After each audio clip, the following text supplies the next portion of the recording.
more experience. He needs 13. He's wide open. You gotta go to the opening and then.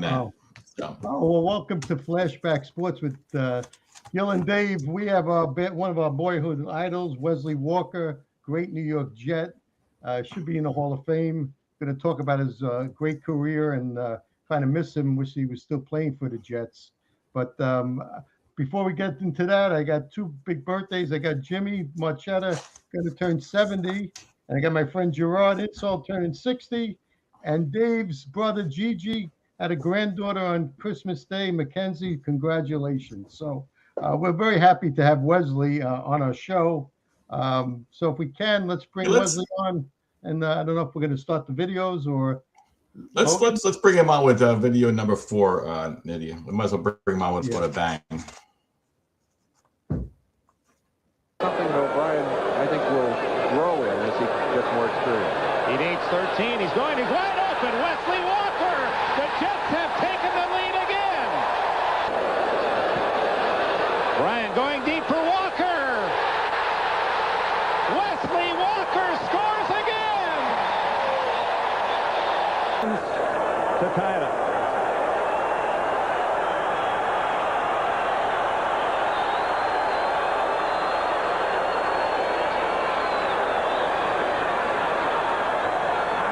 Walker, touchdown! Oh, my!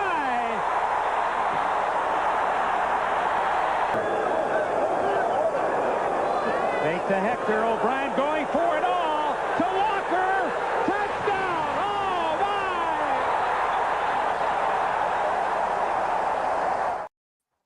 my! Welcome. We're so happy to have Wesley. Thank you for your time tonight. It's really an honor to, I love watching you play. I guess because I was big and slow. I just love those fast guys. You guys were really great at Shea Stadium. Great memories. I went to many games there. Froze a little bit, but it was worth it. And before we get into your career, tell us about playing at Shea Stadium. A lot of our viewers don't remember the Jets playing at Shea. Talk about what made it special for you playing there. Well, what was special about it for me is that I did consider that our own stadium. The one drawback that I had being a New York Jet, we really didn't have our own stadium. And what I mean by that, we still shared the stadium with the Mets. And I had a lot of great memories there. I have a lot of fond memories of even the Met players that I enjoyed. One of the things that really stood up to me, which I never understood, being a pro athlete, when you get into, getting drafted, you're finally playing the pro game, and we had to share the stadium. So in the early part of the season, especially during the preseason and the early games, part of the field was a baseball field. So you're playing on dirt, some planted sod. So that affects your footing and everything else. And I've always felt that I just wish we had our own stadium where it was New York. It was just our own. I never felt that we had our own. Although I had some great memories there. I mean, the wind was a factor. The weather could be a factor. And I was very fortunate. I didn't play in one of those games like this past week where you had the snow coming down in Denver in the Patriots game. And I remember we had, it was against Tampa Bay where it snowed the night before and they had to clear the field out. And, they were wearing mesh jerseys. So it worked to our benefit. And I wasn't really a player that liked cold weather, but the fond memories there, I'm sure, Gil, you remember some of those games that we had. I remember Jerome Barkham late in the game one year when the stadium was rocking. Wesley, I knew you were going to mention that because that was that was the best game I ever went to. Play number 8 now for Wesley, and we could show people how great Shea Stadium was. Number 8, please. Throw to the end zone. Win or lose, that man, Richard Todd, has won a lot of fans in New York today. At the 12-yard line, 21 seconds and 1 timeout left.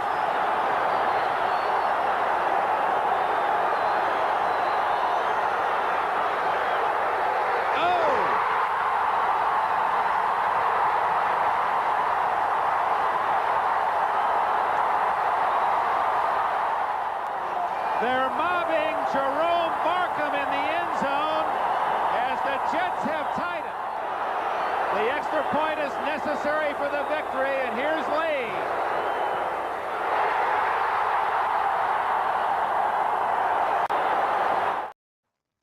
So Wesley, what do you think about that game? Was that one? Well, I'll tell you, I love watching New York Jet highlights, and especially when I'm involved in it. And Jerome Barkin is a great friend of mine. He was one of my mentors when I got drafted, him and Richard Castor.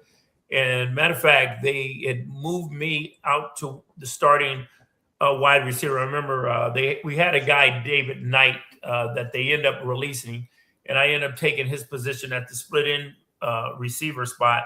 They moved Richard Castor, who's a big tight end, and he's the only guy I've ever heard of with the New York Jets besides Eddie Bell. I never even heard of Joe Namath, but I remember watching this big 88 tight end, and he was like my idol. But they moved him out to wide receiver, and they moved Jerome into being a tight end. And but those guys were my mentors, and that's a game that really stands out. In that game, that stadium, you can actually feel it rocking, and the fans. And even though we shared it with the Mets, I remember going into the dugouts, and you see the fans right there, and they'll let you have it when you lose. And I remember being a rookie, and we just played our butts off, but we lost. And man, they would be spitting on you, yelling at you. And I remember going down to the tunnel through the dugout, and the fans are right there. And I'm like, man, this is pro football.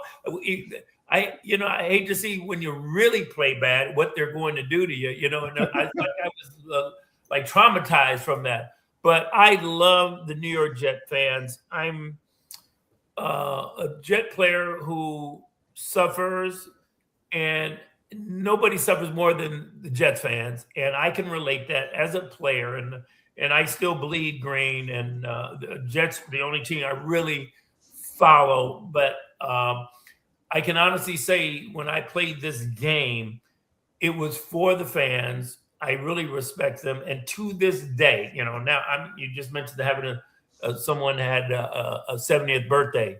I'm 70, heading towards 71. Hopefully I'll get there. But the time has been so fast, and it seems to be going even more quickly now as I get older. And it's just been a blur. And I just feel like life is so short, and you only have so many windows to have success. The Jets were so important to me, and they're still important to me now. And as a player, when you first start, you don't think about going to the Super Bowl. That's the goal every year, and you don't learn that until you get a little bit older. But one thing I do know, that time goes very quickly. It could be gone just like that. And I wish I could bring those memories back. And I get to share it with the fans now. I even have friends that are friends. I feel like they're family, and I relate to them. And I remember when I received the Ring of Honor in 2012 with Mark Gastineau, and one of the posters the Jets had made up is where I say, I played this game for the fans. This is the most important thing. And when you go back and you see what they go through, and every year you can have the worst year, and they're going to be fans that are still going to show up. And I know fans that stayed till the last gun, and that's a true patriot. So that's why I played this game. I still respect the fans. I respect the Jets, and I just hope one day they will get back to the Super Bowl. We still live in the Joe Namath era. I had never had the opportunity to play with him, but he is a gentleman. He's one of the best persons I've ever met. I love him when I see him. I'm hoping to see him in April at his golf tournament. I was there just last year and the year previously. But I just wish I had that feeling of going to the Super Bowl and winning. And that's something that you strive for. And you don't look at it or think about it when you're younger. It's just when you get older or when you retire. And I know how hard it is to get there. But it's something that gnaws at me all the time in my career, because there were a couple of games we had a chance to win a championship, and we go to the Super Bowl and we end up losing. So that's very disheartening. And I can honestly say that it still haunts me to this day. But no matter what, I'm still going to bleed jet green, and I'm still going to be rooting for my Jets. Well, Wesley, before I have Dave, I'm going to have I want to play these two videos. I want to play number 7 and number 5 back to back, and then we'll talk a little bit about that, and then we'll talk about these games that haunt us as fans too. Sure. The old standard, "Something's Got to Give," would have been an appropriate tune to play as the second half began. The Jets' offense was hoping to unleash an irresistible force, but the Dolphins' defense proved to be an immovable object.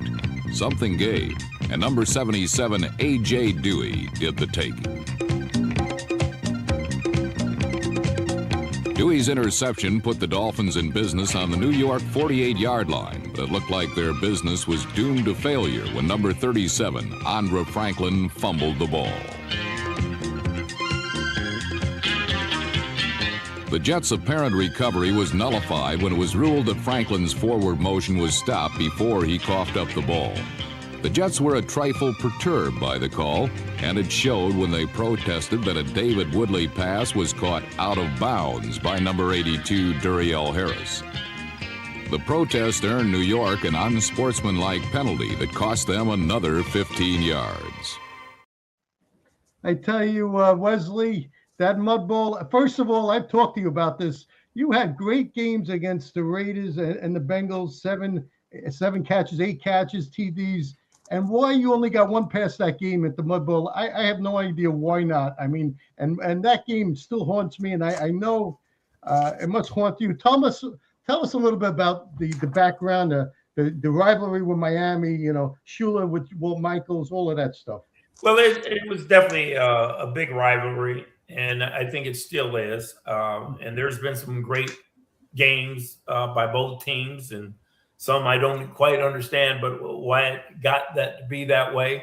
But I remember it well because I love playing down in Miami because of the warm weather. I just, for some reason, had some great games against Miami. I remember as a rookie, I think we whooped them 33-20. I had like 2 touchdowns as a rookie, and that was something I will never forget. But I remember I usually look at the weather the night before, just to make sure. And we were going down to Miami, so it's usually good weather. I didn't even think about it. And I remember waking up that morning, and it was a monsoon. And I'm like, oh, my God, this is going to change the whole complexion of the game. And I know coaches, especially Joe Walton, you just have a different mindset when it's snowing or raining and we're going to run the ball, because I'm a pass receiver and I want to come off the bus throwing. So I knew it was going to change. The fact that I only caught 1 ball, a little stop pattern, I forgot how many minutes were left on the clock towards the end of the game, and that was it. But to me, in a game like that, you still got to play. You have to, because the other team is playing under those conditions. But you can do certain things as a defense to stop certain players. And obviously we had a great running game with Freeman McNeil, and they wanted to stop the big play on the outside with the wide receivers that we had. And obviously they could play certain defenses to kind of help stop them and help protect their secondary by different defenses. And more or less they could double you up by bringing like the corners up and having the deep safeties and, try to beat you up at the line of scrimmage. And it's hard to throw downfield with the footing and everything else. So they were able to do that. But my theory, when I play this game, I don't care what defense is there, who's playing. I don't care if it's your best player. I want to go against the best, and I want you to call my number regardless. But I knew that we were going to change up, so I may not get that many opportunities. And also, it's a team. And when you don't play well, whether it's defense, offense, special team together, and you make mistakes, that doesn't necessarily help. And I know Richard Todd didn't have one of his better days. I certainly didn't have any catches because they didn't really throw. And I'm sure every player on that team would look at themselves of something they could have done to be better. But it's just the way things go. And you just played that clip where Franklin had fumbled, and I always think about that in a game where turnovers are very critical, and we didn't have the instant replay back then, and I felt like that was a play. If we got that turnover, we're in good field position, we score, and that would have been a battle back and forth. Who really is going to score and who is really going to have the battle with the turnovers? And anytime you have good field position, you have turnovers. you have positive plays. And one thing that I never understood with our team, there were times where we just had a lot of success, and then when it counted under the pressure, we couldn't get it done. And the disheartening point with that game for me, we had to plan to go to the Super Bowl, as if we won, getting plans, scheduling and everything else. So we had to plan that had to get to the Super Bowl. And then when we lost, you have to go home. Once you're in the playoffs, one game, you're out. And that is such a negative, bad feeling and something you don't forget. And I know now when I think about how hard it is to get there, and we were still fairly young during that time. And I don't think we realize, and that's what the coaches have to do. And especially now with the younger players, you have to really prepare them as if you were going to the Super Bowl every game, every week. And you have to let them know that this is real, a point that you may not ever get there. So you can't think about, okay, wait till next year. It is now. Guys get cut, you're gone, things change, teams change, and it's so different even now. But you just don't know when you're going to get that opportunities. And we did have a couple more opportunities, and then we blew it, and that's very disheartening. But you still have to prepare during that week when you're in the playoffs that you're going to go. But when you lose and you have to go home, boy, and it still eats at everybody, And there's a point where you think, man, how good could we have been? We almost got there, and it could have been that way. Some of my friends that have gone to other teams have won Super Bowls. They've gone to a different team. Some of my friends are with teams that have gone to the Super Bowl multiple times, and I can't even watch it. I'll watch the game, but I can't watch the celebrations afterwards because it's something that you dreamed about, you wanted it, and you were just there close and never got there. It's not that I'm jealous. It's just that we could have got there, but it doesn't make me feel good, so I can't watch it, So I said I was not going to go to a Super Bowl until the Jets won one or to get there. And I don't know when I'll be able to get there, but I've had the opportunity to go. Matter of fact, that year in '82, I went to the Super Bowl, and I remember Jimmy Cefalo of Miami, wide receiver, goes 70 yards, I think, early in the game. And I'm like, this should have been me. I left after halftime, and then Washington crushed them. And I just thought we would have been there, but that's just the way things go. And I still remember those times. And I've been fortunate to go to the Super Bowl the last 10 years or so. And but I still have this aching, yearning. I wish I was there, and it just doesn't make me feel good watching everybody else's success, or even with the Hall of Fame. You mentioned that I should be in the Hall of Fame. I don't know who makes that call, but when you see players that are in that I ran circles around, whether it's in college and everything else, and and I'm not mad that they're in, but what you brought to the table and what you could do. But when you get there, like the Ring of Honor, and you have that award, it's just an awesome, awesome feeling. And I remember when I got voted to the Pro Bowl my second year and being MVP, it's just an awesome feeling. And it's a goal that you want to reach. But sometimes you don't reach all those goals. And that's very difficult, even for me now. I think about, and no matter how good a game that you have, like you showed that Miami game, I had 4 TDs. I think about the things that the ball I dropped or the yardage. I could have got more yardage. I had a 96 yarder, but I think about, man, I wish I could have been 100 yards. It was always like there was nothing perfect. There was always something I could do better. And I think us as athletes, that's what we strive for, to be the best. Hey, Wesley, we have let's play number 1, the 96 yard against Buffalo, since Buffalo always beats us now. Let's show the fans when we beat Buffalo a lot. Yeah. Show them. In Buffalo, the New York Jets kept pace with the Patriots by literally bombing the Bills.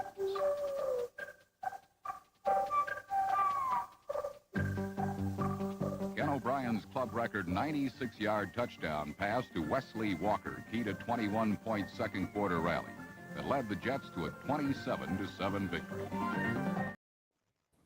Wesley, a couple things. One, talking about Hall of Fame, and let's talk a little about your numbers, because you played in an era where they didn't throw nearly as much as they do today.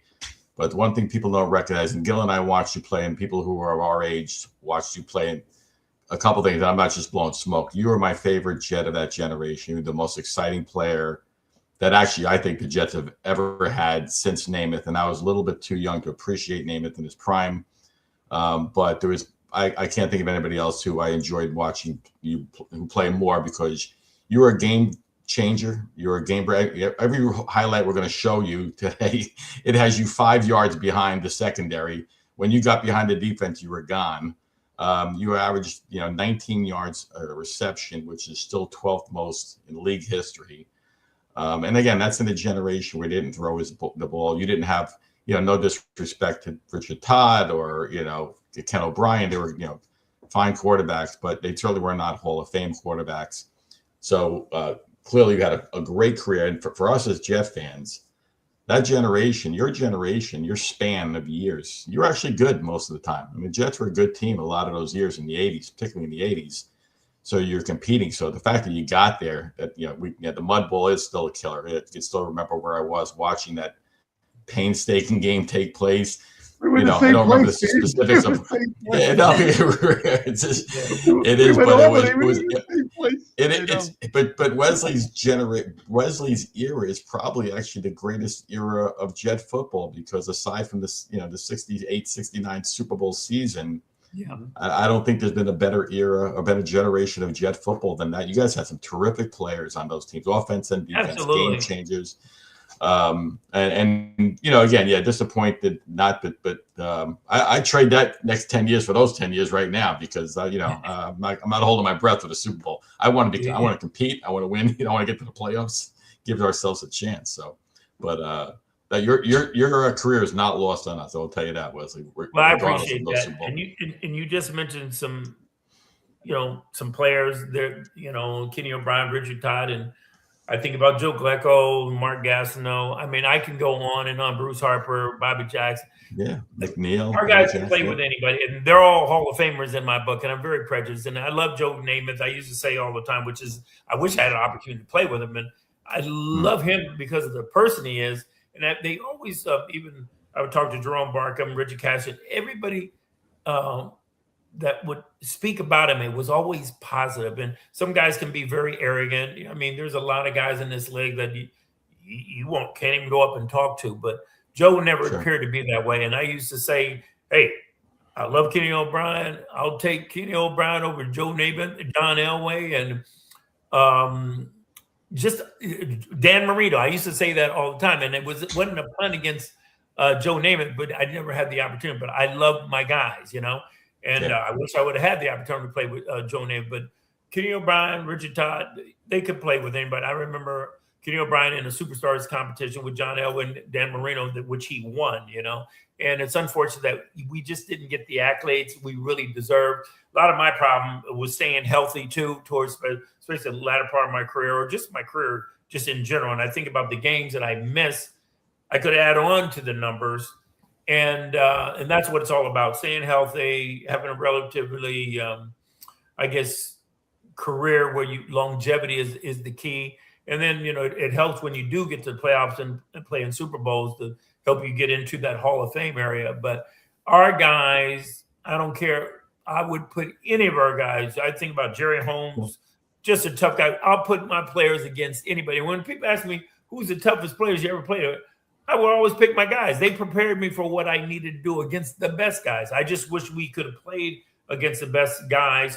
And a lot of times when we played against, let's say, a Lawrence Taylor or Mike Haynes, or let's say the best defensive backs out there, a lot of times our coaches would go away from them. I want to go against them to prove that I'm just as good as anybody else. And I don't have to sugarcoat anything, but coaches will always, I don't know how to explain it, and I don't know if they didn't have the confidence in you, but they want to try to make adjustments to go away from things. And me, I want to go after the best guys or whatever, but you can't compare who the best guys are. And I used to say that even with quarterbacks, if you want to compare, or just receivers, or who can run the fastest, line everybody up, put them in the same position, and then see how you fare then.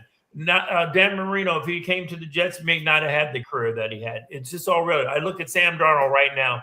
He got in the right situation. He's been with 5 teams now, but he's in the Super Bowl now. Not everybody makes that transformation, and it's all coaching too.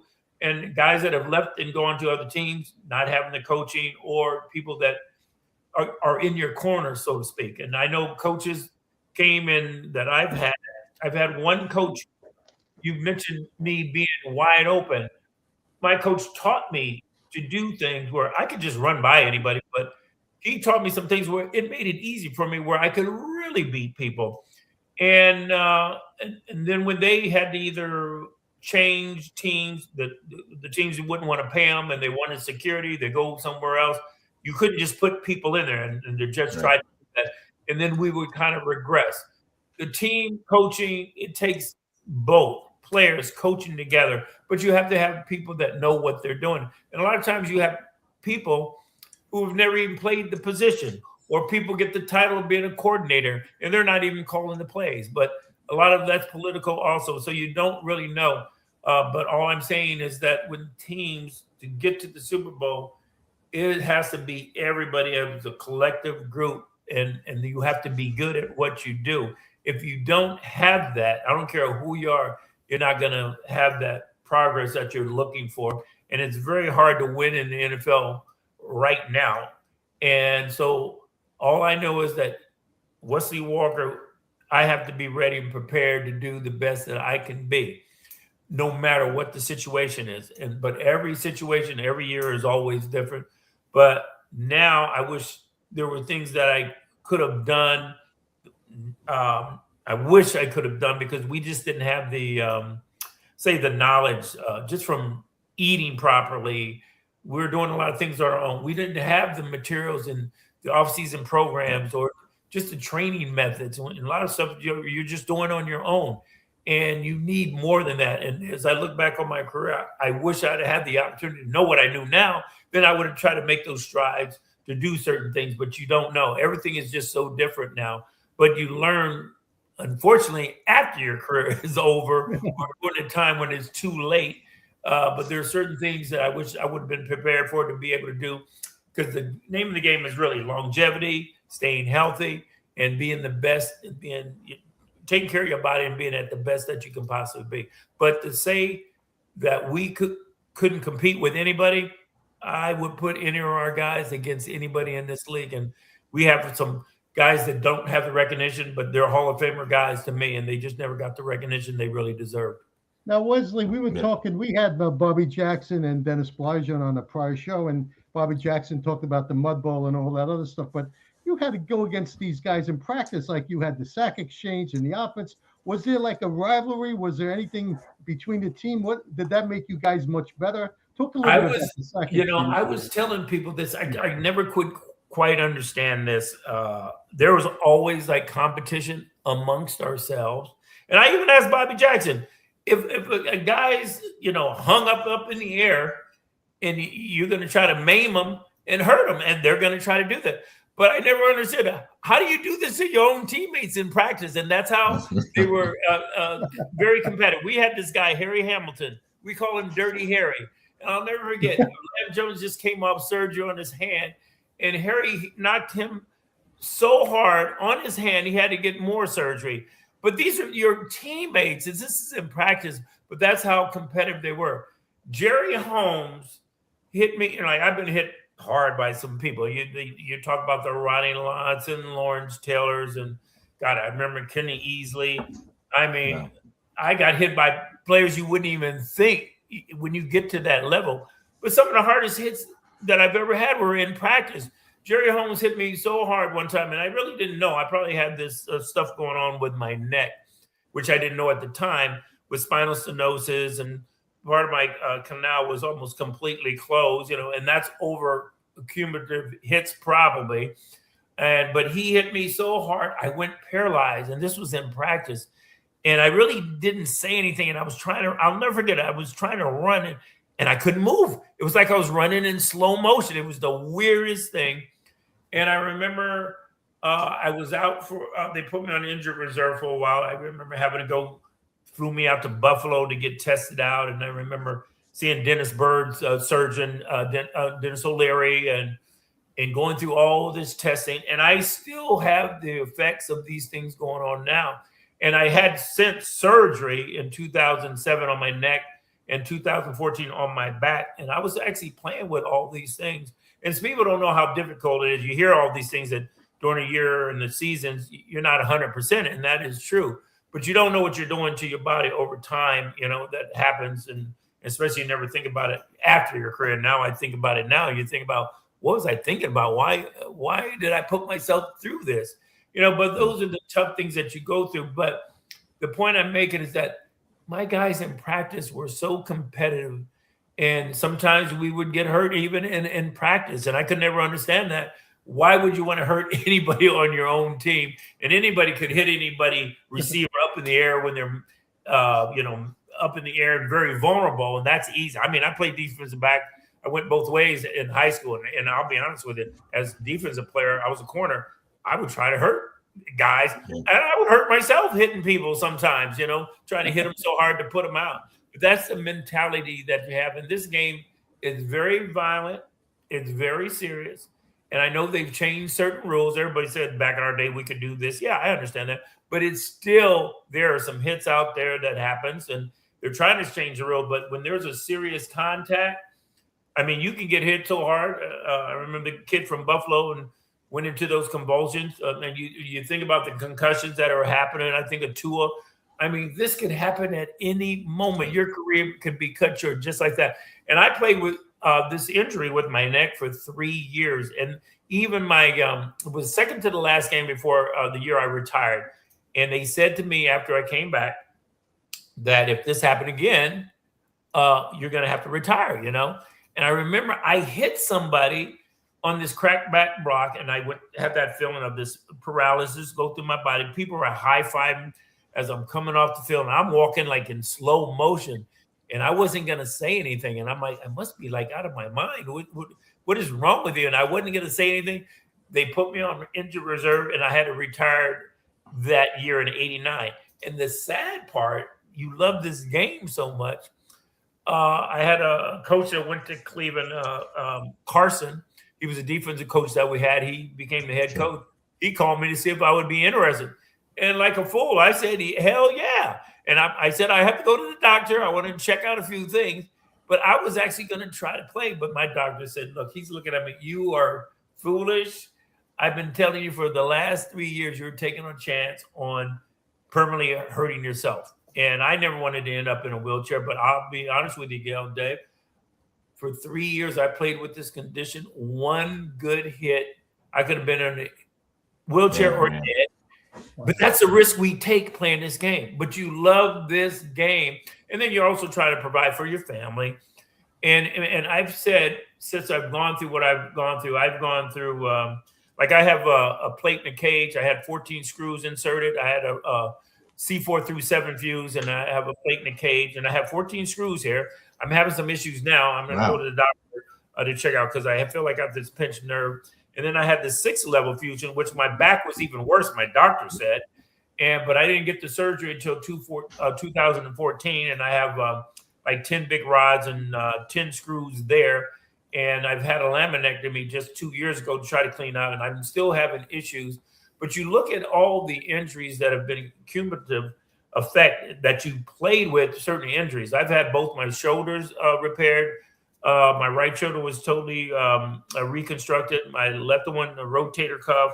I've had a knee replacement just 2 years ago. My right knee, my left one needs to be done. I'm going to the doctor to get a follow-up because I'm having some issues right now. But in 1 year, in 2014, I had my shoulder done, my Achilles done, and my back done. It was like crazy. And I was going through this. And to think about those things you go through that you still want to play this game, you either have to be crazy or you have to love the game. And I guess I really love the game, but I wouldn't trade it for anything. But I would have to think about playing again if I knew what I was going to go through now.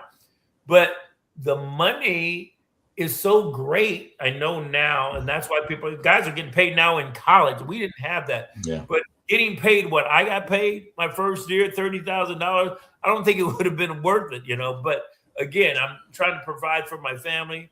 That's why I played this game. And I love the fans. Like I said, I played this game, but I was trying to provide. It was my job. And like I said, I love the game. I can sit back and watch my highlights, Jet highlights, 24/7. I love it. I got a granddaughter who knows nothing about football. She's 3 years old and she loves the Jets green. And I got her doing the Jets chant. And she's like, Wesley, number 85. She still asks me to put it on, and I'll put it on any chance I can. But I can look at that.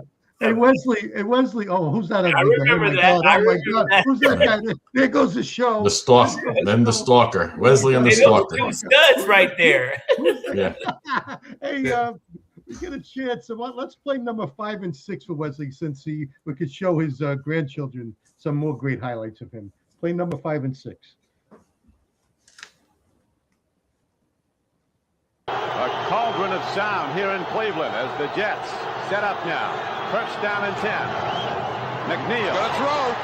Back to the quarterback. He can throw it again. Walker. The lateral. Man is open. Wesley Walker. And he's got the ball for a Jet touchdown. We look for innovation, and the Jets show Wesley's more open when you don't do a 42-yard scoring play. Oh my God, who's that guy? We don't want to see. Play the next one, number 6, please. In New York, it was a tale of two quarterbacks. Bob Greasy, the one who... I missed it. Got cut. Number 6 again? Try it again. That was I think it was a 2 touchdown pass. In New York, it was a tale of two quarterbacks. Bob Greasy, the one who couldn't play, and Richard Todd, the one who most certainly did. Todd, who appears to be reaching full maturity in his 3rd NFL season, led the new-look Jets to the biggest upset in a day of surprises. Todd threw for 3 touchdowns, 2 of them for 47 and 43 yards, to number 85, Wesley Walker.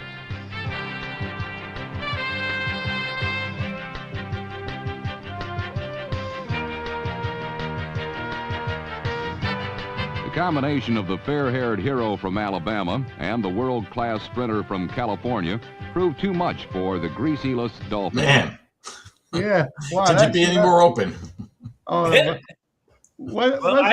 overthrow Wesley. I want to go back to coaching. I had a guy when I first got to the New York Jets, Dan Henning, and he, I can always run by people and everything else. And I wrote this book, and hopefully it's going to come out. They're having some issues with the publishing. I may have to even wait. It was supposed to come out last year. Then they're saying this year. It may not be till the next year. But I contacted, my old quarterbacks and, having my coach write the forward. But he told me, Wesley, when you came in, the Jets didn't even want to sign you because they didn't know when I got drafted, and I got drafted with another guy, just phenomenal, all-pro, Marvin Powell. And he went to USC. I went to Cal. I didn't know anything about Marvin until we got together. And Marvin ended up being my best man. He'd even lived with me a little bit and stuff. And I was so disappointed when he passed away last year. They just found him in bed. I don't know if he just had a heart attack or whatever. And a lot of guys I'm really concerned with as we get older. There's a lot of things that went on with our lives. And you just I see this screen with Chuck Muncie and Thomas Newton. Tom Newton is still alive. He was a stud, and he was a free agent with the Jets. But Joe Roth there with me, Chuck Muncie, and they're both passed away. I mean, these guys, God, I can't even tell you how good they were. And it's always tragic when you have things that happen, especially with a guy like Joe Roth who passed away of cancer. In our senior year, we were supposed to be the number 1 draft picks. And I remember I was having a great year. They were asking me what bowl games I wanted to play in. And I just came off the game where I had almost 300 yards. And Joe Roth was having a phenomenal season. And then his cancer came back. He ended up passing away. I ended up going into a game that I wasn't supposed to play in. I went up after a bad ball, come down on my leg. Dennis Thurman hits me and major knee surgery. And I didn't think I was going to ever play again. But the fact that, which I'm so inspired by, or just the love that I have for the game, is the people that surround you and your teammates. And things that I've had the opportunity. And getting back to like Dan Henning, was so important to have coaching around you. This guy taught me he made it even easier for me. And that's what coaches. And when I go back and when I say a real coach is somebody that elevates your play. And I could say I was, you say a B+, A+ player, but he made me into, I wish there was another name just off the stratosphere. And if you look at a lot of my touchdown, I was just wide open. But I was able to learn, and he taught me some things. And then it comes with studying some things, develop how to run routes and patterns. And I was very fortunate. I had a lot of speed, very deceptive, but I learned how to run patterns and set up people, and I had good hands, and I worked on it. And the one big thing that always bothered me is that I ran track, and I was actually a football player running track, but track guys have this, I have to say, they put this thing on you, like track guys are fast, but they can't catch the football. So I worked at it. I prided myself to use my hands to be able to catch the football. I've always was told I was too small, and that just motivated me even more. And thank God I had a coach like Dan Henning who said, hey, you're going to catch more passes than you're going to drop, who had confidence in you. And that's very important. But when I got drafted, they just didn't know I was blind. And so I go in for the physical, and I had to read an eye chart. And then I told him I can't see the chart, but I said, I see the big E, but I'm just making that up.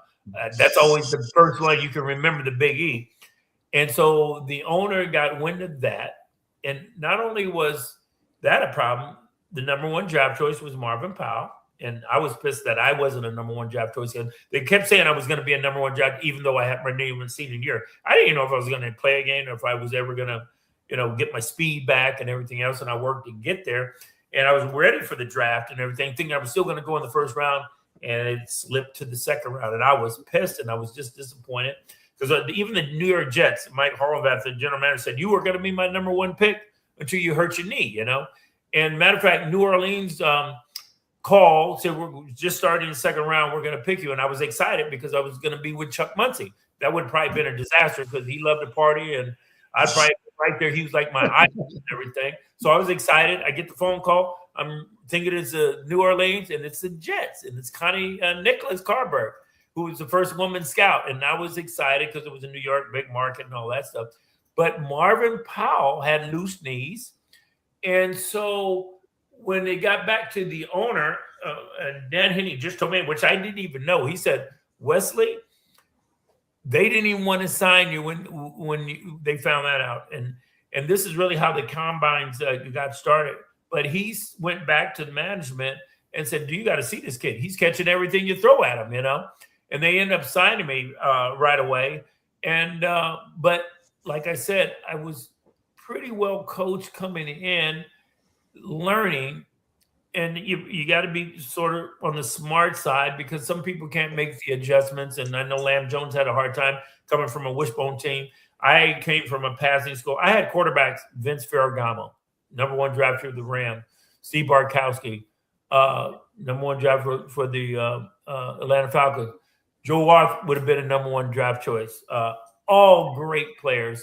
And so Wesley Walker didn't do this by themselves, but it helps when you have the experience coming from a passing sort of team. But I always had the problem of people putting a label on you.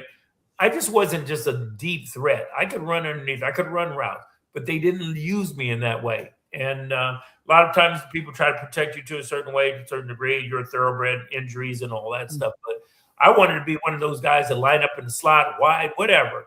And I just wish they would have used me. And now guys are catching 100 and something balls. I used to be mad at Al Toon. I would tell Al Toon, dude, I don't care. I'll catch half the balls you get, but I'm going to get more yards and touchdowns than would beat you. But I was still, not that I'm jealous. I was angry that I never got the opportunities. And that still gnaws at me. I feel like I just never got the opportunities I really deserved that they could. And that's coaching to put you in those situations. But I have to take what I could get. But like I said, they didn't even want to sign me. And he went back to the team and said, "You got to see this kid. He's catching everything." They end up signing me. I know Marvin had the loose knees, and this is really how the combines got started because of this. The Jets actually started bringing guys in early. Then teams started to get together, bring guys and check them out physically. And then they started the combines. But it was because of this situation with my eye and something getting loose during the cracks. And as a matter of fact, Bob Reese, the trainer, came out to see me to check out my knees. And I had people come check me out with the injuries, but they didn't know anything about my eye, and that was never a problem. But the weirdest thing, I should say, I always thought my blindness was going to keep me from playing sport. I know my mom was terrified. I used to love baseball, and I got hit one time in the eye. I never thought about something happening to my good eye until now as I'm older, because if something happens to my good eye, I'm totally blind. I can't see, period. Amazing. And I'm lucky I can see out of the one eye. And there's a lot of doctors can't figure out with no depth perception how the hell I catch this ball, and I got to give it to the good Lord upstairs who blessed me. I know you have to work on the little things, getting your head around, focusing on the ball.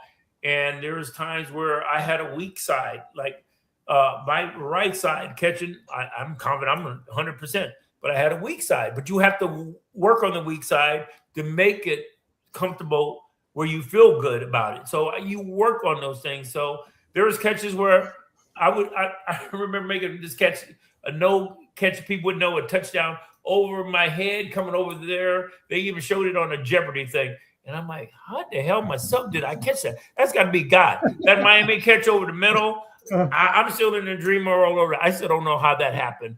Wesley, here's the problem, Wesley. Here's the problem that you caused. Because the Jets, for the last 50 years, think it's okay to draft a blind guy. And they've been drafting blind guys ever since they drafted. They thought the blind thing works. You see some of the receivers that we've drafted over the years. Oh, my God. I think that's a thing. But when you get to that, what a story, though, right? When you get to this level, guys have talent, but I'm telling you, it's coaching. It's the overall, Absolutely. and even with the just now, as a matter of fact, I was talking to Greg Buttle when I went out to visit during Thanksgiving, my family, and I was asking what you're thinking, because my thinking is that I can't study them because I'm not here. I'm not in the locker room. I don't know the coaching staff. But that was the first thing he said to me, one of the problems that they do have. And I always think that. I mean, I had this guy, Paul Hackett, who was my coach, and he was like a Dan Hennon to me in college. And I remember when he went to the pros and he became a coach of San Francisco, and I remember going to visit him, and he changed as a person. And very arrogant, and I know he had some problems in Cleveland with some of the coaches. I don't know Richie Cote had talked about, and he was like the greatest guy to me. He came to the Jets. And him and Herman Edwards. Herman Edwards was my teammate at Cal, and before he transferred to San Jose. But it's a guy that I thought I would even have a relationship. But I was doing TV radio with the Jets, and Paul Hackett, I used to babysit his kid, even Nathaniel Hackett, who was the coordinator here with the Jets. I have pictures of him on my chest as a baby. But when they came to the Jets, I thought they would make an effort to reach out, to become friendly or whatever. It's like I didn't even know them. But coaching is so important, and people change themselves. And I know Nathaniel followed in his father's footsteps, but I question his ability as an offensive coordinator. I question right now with Aaron Ginn, with the coaches around him. Is Aaron really surrounded by the right people? Does he have the really knowledge? I don't know what his title was being the defensive coordinator. Was he really calling all the plays with Detroit? Those are the things you don't know to be able to evaluate. But one of the things Greg was talking about, some of the coaches that may be in question when you have success. And I think that might be a big problem with the Jets. And from on down, from the top, it has to work together. 100%. I know when we were successful, we had some good coaches together. But when you break that up and you don't get the coaches, it's just not going to happen. Hey, organizations, Wesley, we talked about the coaching. You had Walt Michaels and Joe. We'll talk a little bit about Walt Michaels. I always liked him as a coach. Tell us about those coaches you had with the Jets and what you Michaels. If you talk to the defensive player, they were going to probably tell you they loved him. as an offensive guy, he was very like gruff, and I'm an offensive guy, so he's mostly a defensive guy, but he didn't come off as being very smart, and he could rub you the wrong way. He was, he drafted me, so I have no problems with him, but he was just gruff, mean, and he didn't really belittle you, but if he got on your case if you did something wrong, that kind of a thing. But he never came off being as sharp as I thought as a coach. And, as a coach, you have to motivate players. You're speaking wise. There's just so much more that goes into it. But he never, to me, was that guy. But I got to know him better when he retired. We'd sit at the games. We'd start talking. You realize how smart he really was, And I remember telling him, how come you couldn't be this as the head coach? And then we're having to shooting and stuff and talking about football. And he just seemed so much smarter and the stuff that I was not aware of. And I didn't have to worry about that because he was a defensive guy, and because I had offensive coaches. But I remember the coaches that he had, and we had a John Izzik, and I know his son was the general manager at one point. He was a ball boy at the time. But John Izzik was phenomenal. Dan Henning, it was the first and only time that I could go to coaches and say, hey, I can do this. I can do that. Whatever defense they could throw up, I can do this, that. And I'll never forget this. John Izzik tried it out in practice, and it was working. Next thing you know, they put it on the game plan. But coaches nowadays, ever since then, they would never take your advice or to say things. They had to have the control. I remember that Jet 4 TD Miami game in overtime. I was so angry at Joe Walton. I wanted to even come out of the game. I remember talking to Kurt's son, my backup, saying, you might as well go in because I had a nursing a groin injury. He's not even using me. And I remember on the second touchdown I got, I begged him to go deep, to throw this. And he was almost like he didn't know what to do. And I don't know if you want to listen to players. And to be honest with you, that second TD, they were in the right coverage.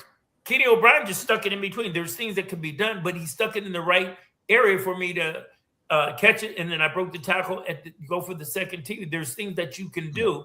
But again, the point I'm making is that they don't want to listen to you to do things, but yet we were able to get it done even though they were in the right coverage. That game, I was so angry. I didn't even realize I would have that type of game, but I was very angry at Joe Walton. I wanted to even sit out. And I even told Kurt Stone after the game, he was my MVP because when I sat out the week of practice, they got to go in for you, So how disheartening is that? I come in being the most valuable player, coming in after somebody's been in practice, backing you up, and I'm getting all these press, and he's right next to me. And I told the press, this is my MVP right here. He had to do the work, the practice, and fill in for me. And I'm lucky that I was able to have the game I had. But this guy right here, I had so much respect for, a great athlete, but how he must feel not getting those opportunities. And I know what that feels like, and so that is not going to make you feel great, but I respected him as an athlete. So when I look at my teammates, Wesley Walker just didn't do this by himself. Kenny O'Brien, I mean, just all my teammates, whether it's defensive guys, I just respected that. And it's a team effort, the point I'm trying to make. Coaches, players together, being on the same page and getting it done in the right way. And it just doesn't happen. Every year is different. Wesley, I'm glad you mentioned that because we mentioned that on a show or two ago that, again, football is about organization. Organizations win championships. You just see it year in, year out in the NFL. And in particular, coaching. The Jets, and this is another pet peeve I've had, when they hired Aaron Glenn. I mean, I like Aaron Glenn. He's a Jet. He was a good Jet. He's a good guy. He's had success in Detroit as a defensive coordinator. But there's just a big gap between being a good coordinator and a good head coach in the NFL. And the Jets, for the last, really since Weeb Eubank, have literally hired one established, that I, off the top of my head coach in the last 50 or 60 years, and that's Bill Parcells. They're always taking flyers on the flavor of the month coordinator, whether it's Walton or Carson or Bruce Coslett or Kotite or Rex Ryan, who had some success here. But it just seems like they I don't know why this can't go. Right now, you have 3 Hall of Fame coaches that were available for the last 30 days. And, as much as I like it, Larry Glenn as a person, it's like you have a chance to go out and get a Harbaugh, Harbaugh, what's his name, just got cut from, fired from Buffalo, who's established winning coach. They don't do it. They just keep, I don't know what it is about this organization. They just can't get out of their own way sometimes. Yeah, I get it. I could never understand, even with Leon Hess, like, if you want to win a Super Bowl and a Hall of Fame coach comes available, you pay them and you get them. Absolutely. It doesn't work like that. But nowadays with the money situation, they're paying supposedly Aaron Glenn a ton of money, and they'd have to guarantee that money. So do you start over, pay somebody else, and you got to pay 2 coaches? So a lot of that comes into play, politics of the business. Yeah. But where does it come down? Just hiring somebody that's been there. And I had that problem. I didn't know why they didn't hire Purcell's from the get-go when he's available, from the beginning. Yeah. Or even I thought at the time when McCarthy was available, he had been there. And you go through all these other different coaches that don't have the experience. And you just brought up Aaron Glenn. I respect him as a player and I love him. But I wonder, like, as it happened, the defensive coordinator, was he really calling that defense? You don't really know. So that would, my head would be wrapped around, is he qualified? But I don't know that, So if I knew some of these things, then I could even make an accurate assumption of what you should do, or what guys maybe you should go after. But no matter what it is, you just can't do it in just name only. I mean, I looked at Paul Hackett, Nathaniel Hackett. You're coming from a football guy, but I guess he got a good recommendation from Aaron Rodgers. But if he didn't show me any innovation or anything, and these are vanilla and chocolate right now. And when you have guys that are capable, I know, that you see on that team that can do something, and they're not being utilized properly, it just confuses me. But I don't know why you don't get somebody that has experience in business. Wesley, I have to ask you this question. I have a good friend, Brooklyn, Charlie, about 45 years. He's a believer of the name it curse. So he says, do you believe in the name it curse? And if you don't, no, I will say that you start to wonder, especially when Aaron Rodgers went down, and people start talking about that. Either you're good or you're not. And that's with the top of the organization, and that's the bottom line. And certain decisions that are made from top to bottom haven't been good decisions, and that's why they are where they are. That's my take on it. It's so hard to win in this league, with the free agency, different teams just moving around. It's just a different era. How do you deal with it? I couldn't be a coach. I wouldn't even want to be a coach. There's so many things that go into it. But I do know this, as a head coach, I don't know what happens. Sometimes people change. I've watched, not necessarily Walt Michaels, but I watched Joe Walton go through it. He was a different person as a coordinator. Then when he became head coach, tried to control everything and just doing what you're. I look at Dan Henne. He goes to Atlanta Falcons. There was I guess it was Mike Ken. It was an all-pro tackle. Hated him. So I don't know what happens to coaches when they go to other teams, or they have this mentality that they know it all, or I just don't understand how you change personnel. I remember Herman Edwards as a player, friend. It's like, and Paul Hackett as well. It's like, what happened? I don't even know you guys anymore. People change. They think a certain way, and I don't know how to describe it. Where you look at people who actually change the way you should be, or maybe they have to be a certain way. I do not know, but all I know is you got to be qualified in this game to be able to have success. And if you're not, it's just not going to happen. Hey, Wesley, I I wish we could. I know my son's gonna laugh. I wish we could talk to you for another 2 hours. I mean, I love talking to you. Call me back. You can call me back. I talk too much anyway. We can go on. And my wife gets really mad when I've done these podcasts. They'll say, "Hey, we're gonna only have you on for 45 minutes," and then 3 hours go by. Hey, Wesley, you were one. No one should not hearing us. They want to hear you. So yeah. Okay, but we end the show. We thank you. One of our best jet that we ever saw. I really appreciate I saw the end of name it. Tremendous. So to me, it's a real pleasure, and you should be in the Hall of Fame, no doubt. We're going to end the show. If you could play let's play number 9 and number 3 back to back. And thank you, Wesley, from the bottom of my heart. I love talking. I really appreciate it. Thank you. I'm honored. Believe me. All right. Thank you, Wesley. Appreciate it, bud. Thank you. Thank you. Okay. Bid to the Rose Bowl. Muncy and Jones are set in the eye. Walker goes in motion, 2nd and 7.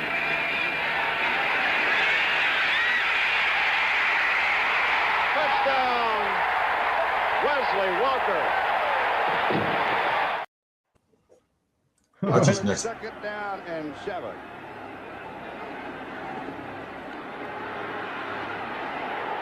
Walker.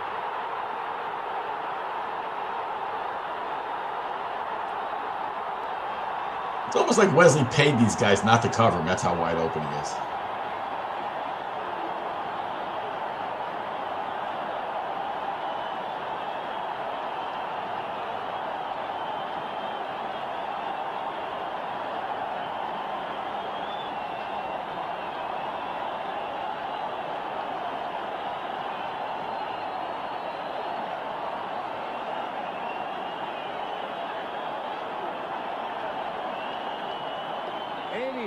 Yards. O'Brien sees Walker break it open. He lays it out in full stride, and goodbye, Wesley.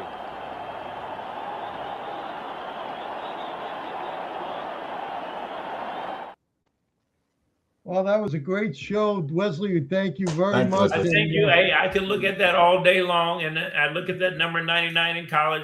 Mark Gaston took that number from me. I always ripping. That was my number in college, and some of those highlights I will never ever forget. And it's just a tribute to the teammates around me to help make Wesley Walker, and that's the bottom line for me. Thank you. Have a great night, Wesley. We appreciate you. Thanks a lot, and we'll have you again. Well, anytime you call me, I'll try to be here. We're gonna try to get the laptop though too. Yeah. Okay. All right. Like, Phil will buy you one. Thanks, Right. Wesley. Be good. Thank you. You're welcome.